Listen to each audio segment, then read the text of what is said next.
Hello everyone, my name's Andre, I'm your host, and welcome back to the anime industry. Now, as you can see, I'm not on a phone anymore. I'm on a laptop. I have a real setup this time.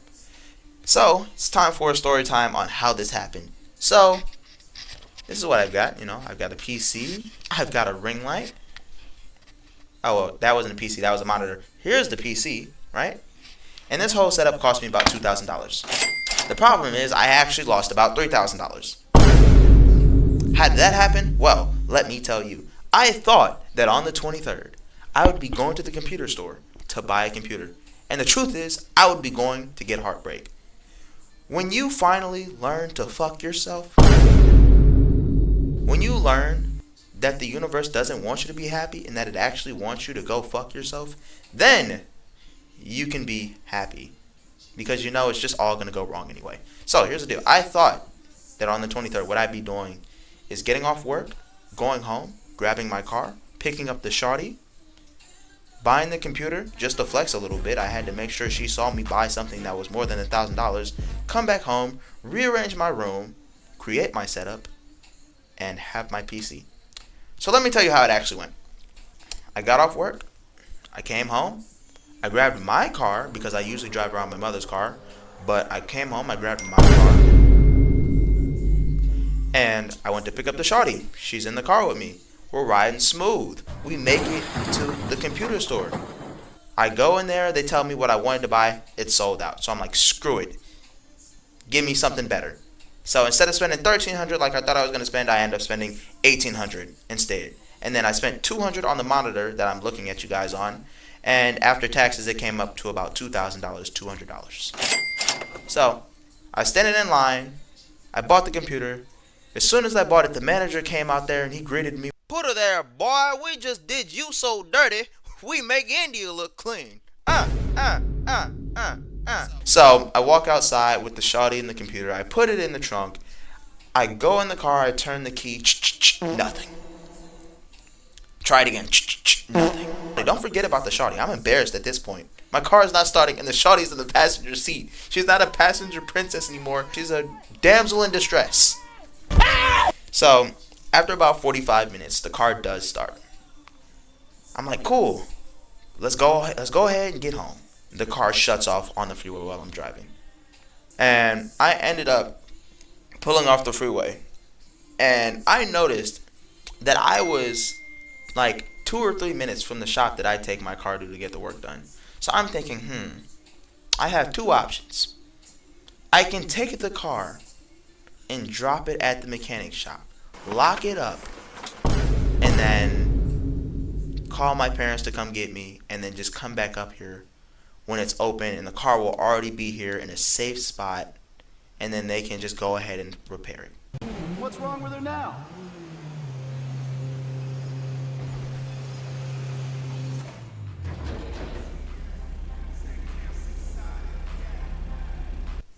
Or I can hope this thing comes back on, and if it does, I can fly it home like a jet. So obviously, because I'm an idiot, I took the second option. I know that's not an advertisement. So I'm now in the car. I throw it in track mode. You're probably thinking, what car has a track mode? Mine does. That's why I went to get it. It was a special day. I needed a special car. I went home. I got the car. So I'm in track mode. I'm jet fighting down the freeway, and the car shuts off again. So I look over to the shawty. I tell her, I said, listen, baby. When I stop this car, you're going to get out. This barrier right here, you're going to hop on the other side because it's construction. There's a barrier, and then there's construction on the other side. There's nothing happening over there. It's just safety. So I'm like, you're going to get out of the car. You're going to hop out. I think I might have scared her a little bit because when I finally stopped that car, she just started scrambling like an egg or something. She started scrambling like an egg. I just hear a bunch of rustling. I'm like, calm down. Just get out of the car and then hop over the barrier. So as soon as she gets out, I also start scrambling like an egg. Now, you may be wondering, what happened to your car?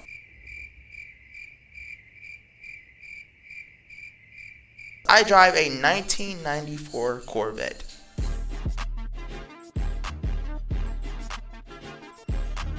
Since I've had it, it's been in the shop It's been in the shop 3 times, and it's going back for a 4th on Tuesday. So, yeah, I made the wrong choice buying this car. But I kind of love the car, so whatever. Now I've got 2 options. I can either wait till the car comes back on, because, I knew it would come back on. Or I could call the cops to make sure that no one came around this bend where I was in a compromised position and turned my car into a tin can. So I called the cops, even though I'm black, and they came out and they shot me. I'm actually not even here. I'm a ghost, and I'm haunting YouTube. Yeah, as a black dude came out, he was like 6'4". So this guy was huge. But he came over there, he said, listen, man, you got a real nice car. I'm not going to push this car no matter what. But since you are in a compromised position, I've already called the tow truck. If you can get this car started, you can drive it off the freeway. But if you can't, it's going to have to go on the tow truck. So I set a timer on my phone, and for the next 15 minutes, every 3 minutes on the dot, I attempted to start the car, and not one time did it work. The tow truck driver gets there, and I'm ready to just start punching the air. Because number one, tow trucks cost money. And number two, I knew it would come back on. It was just a matter of when. So they took the car, they put it on the tow truck. Me and the shawty hopped in the tow truck, and he drove me home. I'm like, hey man, listen, I need to go in the house, grab the money, and bring it back out to you. She's like, that's cool. So I ran in the house, I closed the door, and then I never came back. So I went in the house, I got $180, and I paid the man his money, and he left. I go in the car.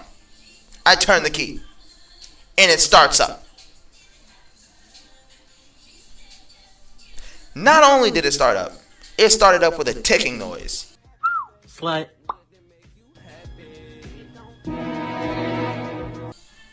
I almost cried.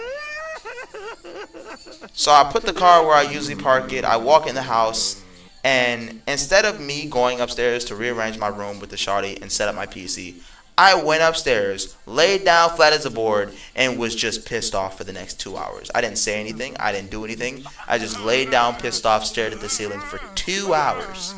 Until eventually, at like 11:30, I'm like, you know what? I want to get something done today. So I took my PC out of the box. I put it in the corner that I'm in now. I'm in front of a window in the corner.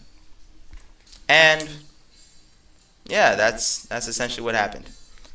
But that's how this came to be. Now, you may be wondering, how did you lose $3,000 then? Well, the PC and the monitor were $2,200. The tow truck of my Endeavor was $180, so that's about $2,400. And depending on what's wrong with my car, which is a 1994 Chevrolet Corvette, it could cost me anywhere from nothing, because I just had something else done and they may have put in a faulty part, or it could cost $1,000. What? $100? Well, this can't possibly be correct. Oh, my mistake, sir. Thank you for pointing that out. This is your bill. There's no in-between with this car, I'm telling you. I've already spent $3,500 on it, and I've only had it for 3 months. So, yeah, that's essentially how I lost $3,500. So what did we learn here? We learned nothing. I'm going to be honest with you. I'm just going to end up having the car fixed anyway. It could go down 3 more times in the next 6 months, and I'd probably just get it fixed again. As for the PC, I'm using it right now to talk to you guys and record, so I'd say I learned nothing.